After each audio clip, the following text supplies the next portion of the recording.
Most men destroy themselves long before life ever gets the chance to. Not because they are weak in body, not because they lack intelligence, but because they spend their entire lives hesitating inside their own minds. They second-guess every instinct. They apologize for their own existence. They wait for permission to become who they were supposed to be. And slowly, year after year, the world begins to feel that uncertainty radiating from them like heat from a dying fire. The world responds to hesitation with pressure. People sense uncertainty the same way wolves sense injury. The man who doubts himself becomes easy to manipulate, easy to shame, easy to intimidate, easy to replace.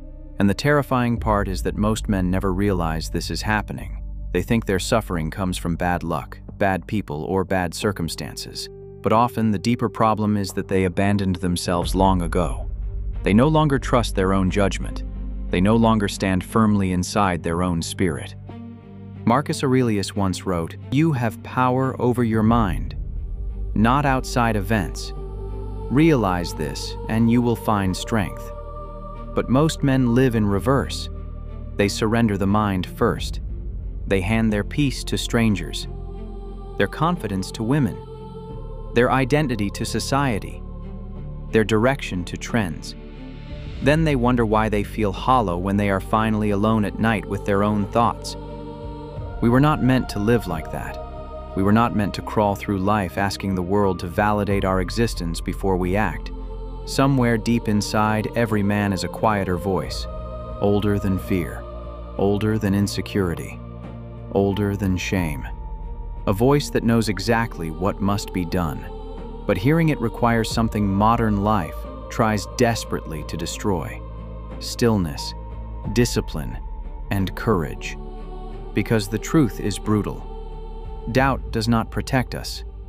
Doubt weakens us. Doubt delays action while life keeps moving. Doubt rots opportunities in our hands. Doubt makes men tolerate disrespect they should walk away from. Doubt keeps dreams trapped in imagination until old age arrives and regret becomes permanent.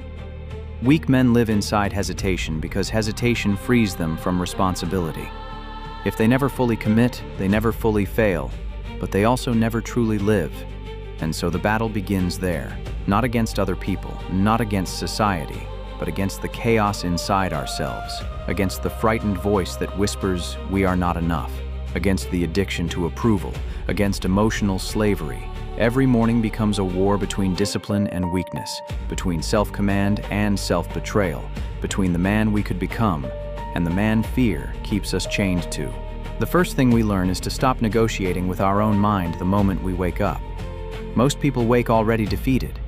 Their first ritual is not action, but avoidance. They reach for distraction before they even face themselves. Endless scrolling, endless noise, endless consumption. Anything to avoid silence, because silence forces confrontation, and confrontation forces truth. But we begin differently. Before the world touches us, we sit with our thoughts. We observe the mind carefully, almost like a general studying a battlefield before war. We notice the fear. We notice the insecurity. We notice the laziness trying to disguise itself as comfort. But we do not obey it. That is the difference. A thought is not a command. Epictetus warned that men are disturbed not by things themselves, but by the views they take of them. This changes everything once understood deeply. The insult is not what destroys us. The rejection is not what destroys us. Failure is not what destroys us. Our interpretation destroys us. Our emotional surrender destroys us.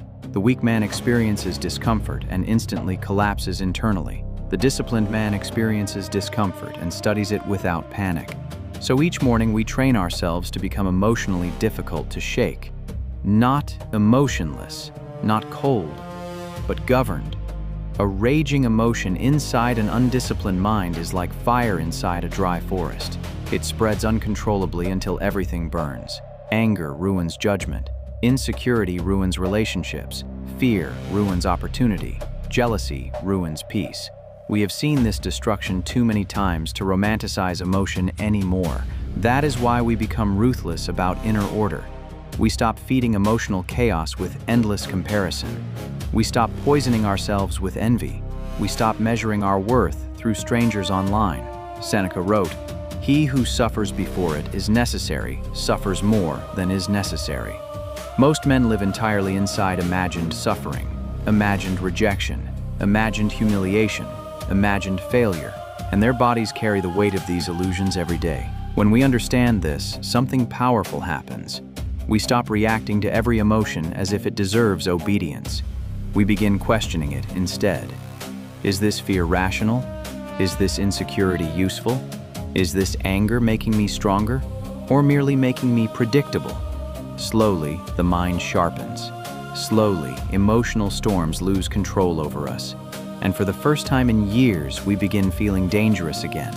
Not to others, but to the weakness that once ruled us. The second thing we learn is that discipline is a form of self-respect.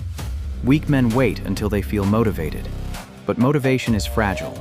Motivation changes with weather, sleep, emotions, and convenience. Discipline is different. Discipline acts regardless of feeling. Discipline keeps promises long after excitement dies. Every morning becomes proof of this principle. We rise when we said we would rise. We train when we said we would train. We work when we said we would work. Not because it feels good, but because self-command matters more than temporary comfort. This is where confidence is actually born. Not from compliments, not from success, not from appearance, but from evidence. Evidence that we can trust ourselves. Most insecurity comes from self-betrayal. Deep down, many men do not trust themselves because they have repeatedly watched themselves quit. They watch themselves delay action. They watch themselves fold under pressure. So when life becomes difficult, their spirit already expects collapse. Confidence cannot exist where self-respect has died. Marcus Aurelius constantly reminded himself that action was the cure. Not overthinking, not fantasizing, not emotional indulgence. Action. The disciplined man understands that movement creates clarity. Hesitation creates decay. The more we delay necessary action, the heavier life becomes psychologically. One avoided conversation becomes anxiety. One delayed responsibility becomes dread. One ignored problem becomes chaos. So we become men of immediate confrontation. If something must be handled, we handle it. If a truth must be spoken, we speak it. If fear exists, we walk directly toward it. Not because courage means absence of fear, but because courage means refusing fear authority over our decisions. And strangely, the more disciplined we become, the calmer we become. Because chaos thrives where there is no structure. A disciplined life removes thousands of unnecessary internal battles. We no longer waste energy debating whether we should do what must be done. The decision was already made long ago. The third thing we learn is that suffering becomes lighter when meaning is attached to it. Weak men see suffering as evidence they should stop. Strong men see suffering as evidence they are being forged. This alone separates entire destinies.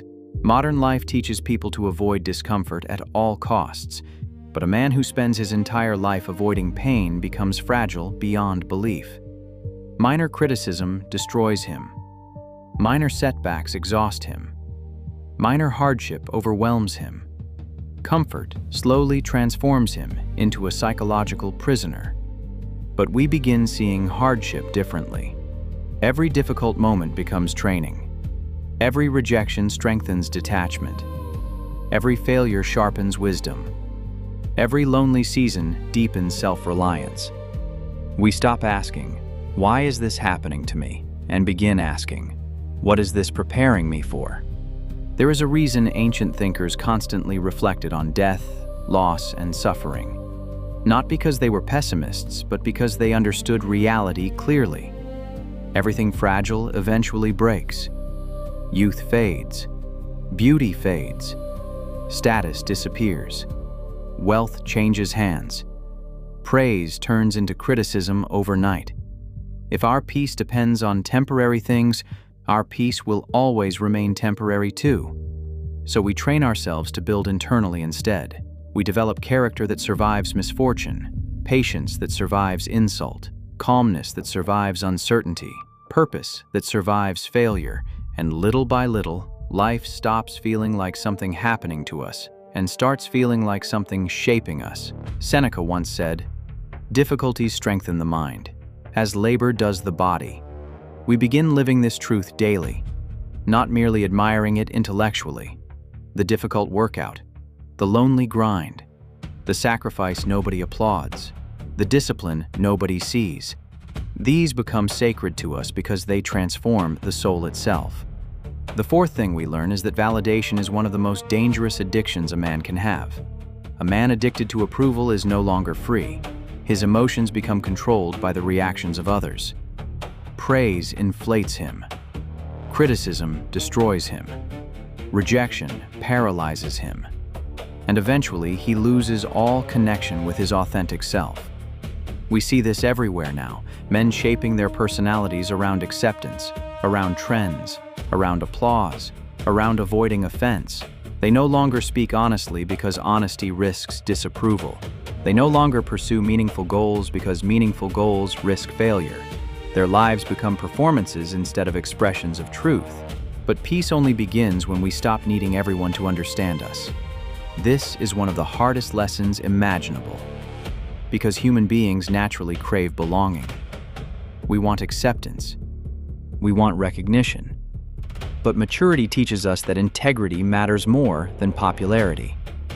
Epictetus taught that if we seek things outside our control, we will inevitably become slaves. And approval is among the most unstable things on earth. Crowds are emotional. Society changes constantly. Public opinion shifts like sand. Building our identity upon it guarantees instability. So we learn to stand alone mentally, even when misunderstood, even when doubted, even when mocked, especially then, because the man who remains loyal to his principles under pressure becomes internally unbreakable. He no longer needs the world's permission to move forward. And ironically, once a man no longer desperately seeks validation, people begin respecting him more. Because certainty carries weight. Calm conviction carries weight. People trust those who appear anchored internally, not arrogant, not loud, simply rooted within themselves. The fifth thing we learn is that time is merciless. Weak men live as though life will wait forever. They postpone transformation endlessly. Tomorrow becomes next week. Next week becomes next year. Then suddenly decades disappear. Every morning reminds us of mortality. Another sunrise is not merely beautiful. It is expensive. It cost a day of our life. And one day there will be no more mornings left for us. Most people avoid thinking about this because it terrifies them. But remembering death clarifies life. Marcus Aurelius repeatedly reminded himself that he could leave life at any moment. This was not meant to create fear, but urgency. The awareness of death burns away triviality. Petty arguments lose importance. Meaningless distractions lose importance. Ego loses importance. What remains is truth. We begin asking ourselves harder questions. Are we becoming who we claimed we wanted to become? Are we wasting years seeking comfort instead of purpose? Are we numbing ourselves while our potential slowly dies in silence? These questions hurt, but necessary truths often do. Weak men avoid these confrontations because self-awareness demands responsibility. Once we clearly see our wasted potential, excuses become harder to maintain. So many prefer distraction instead. Endless entertainment, endless stimulation, endless avoidance, anything except sitting quietly with reality. But we choose differently. We accept the terrifying beauty of limited time. And because time is limited, we stop doubting ourselves. We stop shrinking ourselves. We stop waiting for certainty before acting. Life moves too quickly for cowardice disguised as caution.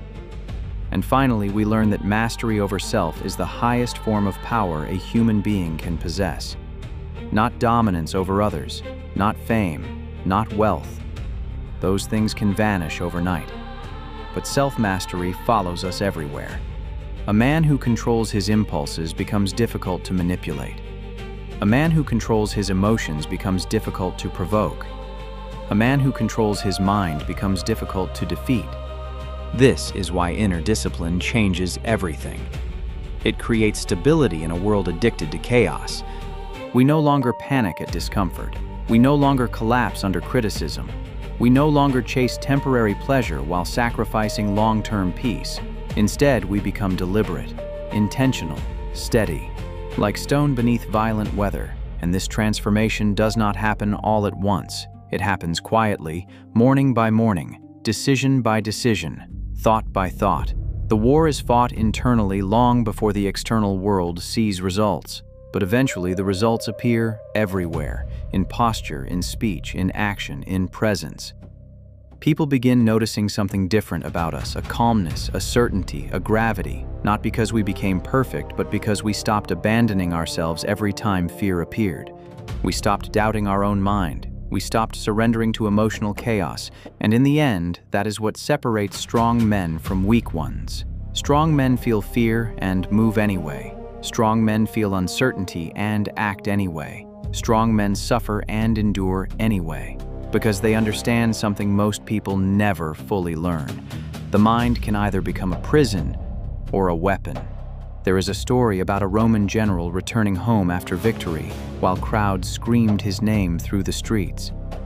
Flowers were thrown before him. Citizens praised him like a god. But standing behind him in the chariot was a servant whose only job was to whisper repeatedly into his ear, "Remember, you are mortal." Imagine the psychological strength required to hear worship from thousands while simultaneously remembering death. That was the discipline of the ancient world. They understood something modern people have forgotten completely. Praise is just as dangerous as criticism if it controls the mind.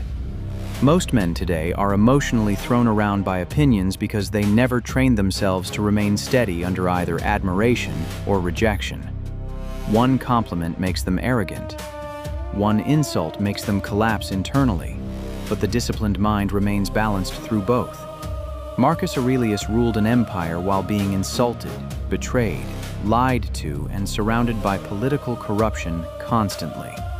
Yet in his private writings, he reminded himself not to waste energy hating people. He saw emotional self-control as a greater victory than military conquest. There is another moment from the life of Epictetus that reveals enormous psychological power. Before becoming a teacher, he lived as a slave. One day, his master twisted his leg violently. Epictetus calmly warned him, "If you continue, you will break it." The man kept twisting until the leg finally snapped. And according to the story, Epictetus simply said, "Did I not tell you it would break?" That level of calm sounds almost impossible to modern ears. But it reveals a terrifying inner mastery.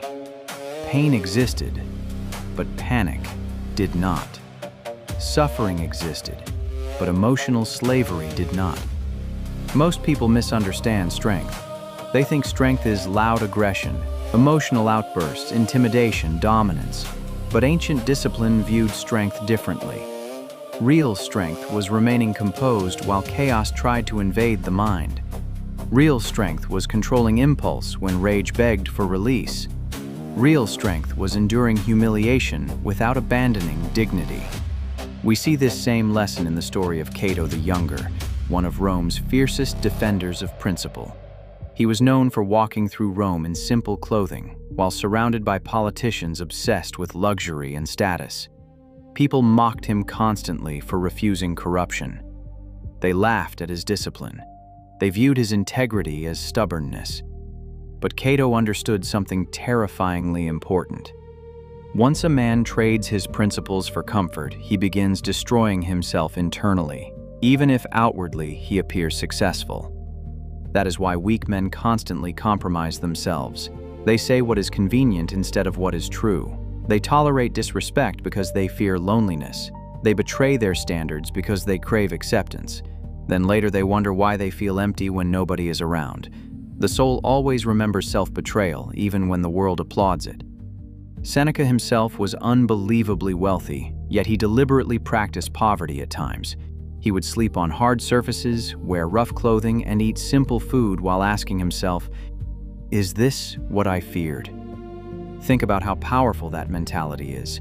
He intentionally exposed himself to discomfort, so comfort would never control him psychologically. Modern men do the opposite.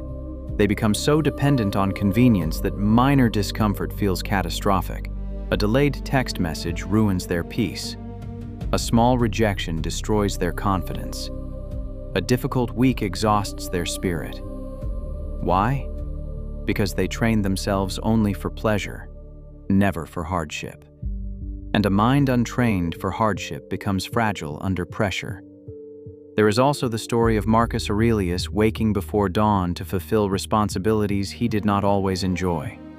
In his private reflections, he admitted openly that he struggled with leaving the warmth of bed.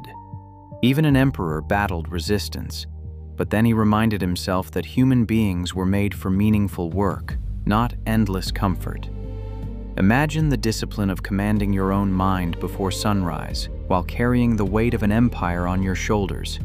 That lesson matters deeply now because modern culture worships comfort almost religiously. Everything revolves around avoiding inconvenience, avoiding silence, avoiding effort, avoiding emotional pain. But the more comfort controls a man, the weaker he becomes internally. Eventually, he cannot tolerate reality itself because reality is difficult by nature. This is why so many people feel anxious constantly. They are trying to build peaceful lives while remaining emotionally undisciplined. But peace without discipline is impossible. A chaotic mind will create suffering even inside comfortable circumstances. Meanwhile, a disciplined mind can maintain stability even inside hardship. There is a powerful example from Admiral James Stockdale, a modern figure deeply influenced by ancient philosophy. During the Vietnam War, he was imprisoned and tortured repeatedly for years. Yet he survived psychologically by separating what he could control from what he could not. He could not control imprisonment. He could not control torture, but he could control whether suffering destroyed his character. That distinction kept him alive mentally while others collapsed into despair. And that is the dividing line between weak men and strong men even today. Weak men ask, how do I avoid pain? Strong men ask, how do I remain myself through pain? One mindset creates fragility. The other creates resilience that cannot easily be broken by life. There is another ancient practice that sounds dark but contains enormous wisdom. Many disciplined thinkers imagined losing everything they loved, not because they wanted misery, but because they wanted gratitude and preparedness. They understood that attachment without awareness creates arrogance. We begin assuming people will remain forever. Health will remain forever. Youth will remain forever. But life eventually humbles everyone. The disciplined man does not become cold because of this reality. He becomes present.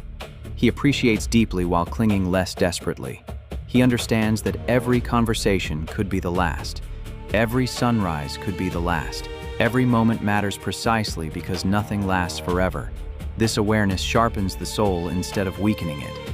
And perhaps that is the deepest lesson hidden beneath all of this. The goal was never to become emotionless.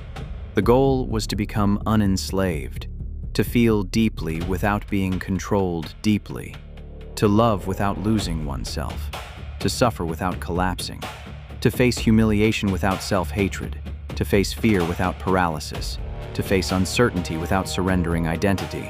Because in the end, life tests every man eventually. Some will be broken by betrayal, some by rejection, some by failure, some by loneliness, some by humiliation. The world eventually applies pressure to everyone, and when that pressure arrives, all masks disappear. The only thing left is the relationship a man has built with his own mind. Leonidas understood something that modern men spend their entire lives running from. Fear does not disappear before action. It walks beside action. The Spartans were not emotionless monsters marching toward death without thought. They were human beings. They understood pain. They understood loss. They understood terror. But they trained themselves to obey discipline more than emotion. That is what separated them from ordinary men. When Leonidas marched toward Thermopylae, he already understood the odds. This is important. He was not delusional. He was not blindly optimistic. He knew the Persian Empire outnumbered them massively. He knew death was possible long before the battle even began. But his mind was anchored in something deeper than survival: duty, principle, honor, inner law. Modern people struggle to understand this because modern society teaches survival above all else, comfort above all else, safety above all else. But ancient disciplined men often valued character more than life itself. That changes a man psychologically, because once fear of death stops controlling you completely, the world loses much of its power over you. Most people are manipulated through fear. Fear of embarrassment, fear of rejection, fear of loneliness, fear of failure, fear of losing status, fear of losing comfort. Entire lives become shaped by avoidance. But Leonidas represented a mentality that said, there are things worse than death: cowardice, betrayal, self-abandonment, dishonor. There is a famous moment when Persian messengers demanded that the Spartans surrender their weapons. Leonidas responded with, "Come and take them." Simple words, cold words, but underneath them was an entire philosophy of mind. He understood that intimidation only works when the target values safety above principle. The Spartans trained relentlessly because they knew panic destroys men before swords ever do. And that is still true now. Most modern battles are psychological long before they are external. A man loses internally first. He quits mentally first. He surrenders confidence first. Then the external collapse follows afterward. Leonidas understood that morale, composure, and discipline determine survival under pressure. This is why Spartan boys were trained in hardship from childhood. Not because suffering itself was glorious, but because hardship forged emotional endurance. Today, many people try to build confidence through comfort. But Sparta understood the opposite. Comfort makes weak spirits. Hardship reveals strength. A man who has never tested himself will always secretly doubt himself. He will wonder who he truly is under pressure because pressure has never exposed him. The Spartans intentionally exposed themselves to discomfort constantly. Hunger, exhaustion, cold, physical pain, strict discipline. Why? Because controlled hardship creates familiarity with suffering, and familiarity removes panic. Modern men panic because they are psychologically shocked by discomfort every time it appears. Their entire lives are structured around avoiding inconvenience. But imagine the mentality of a Spartan standing at Thermopylae beside Leonidas. Arrows darkening the sky, thousands approaching, death almost certain. And yet ancient accounts describe composure among them. There is the famous response when someone warned that Persian arrows would blot out the sun. A Spartan replied, "Then we shall fight in the shade."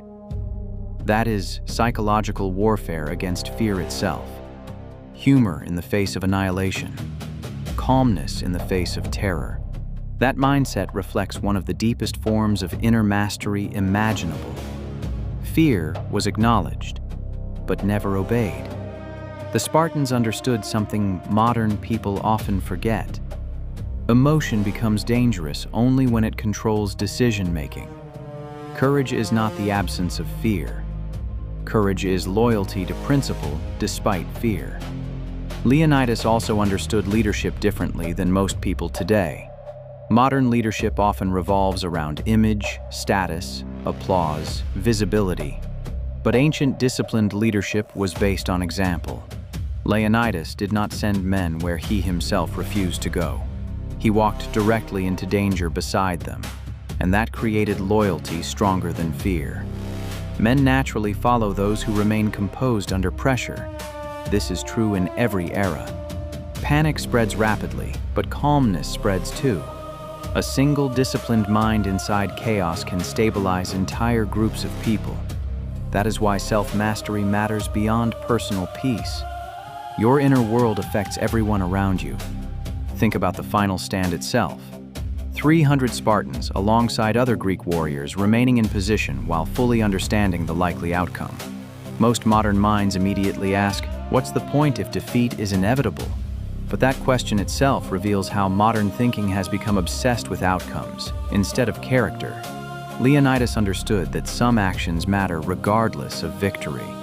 Some principles matter regardless of survival. Some stands must be taken because refusing to take them destroys the soul itself. That is why the story survived for centuries. Not because they lived forever, but because they demonstrated something eternal about human nature. The mind can become stronger than fear. And in many ways, this reflects the same teachings later echoed by thinkers like Epictetus and Marcus Aurelius. External outcomes remain uncertain. The body eventually dies.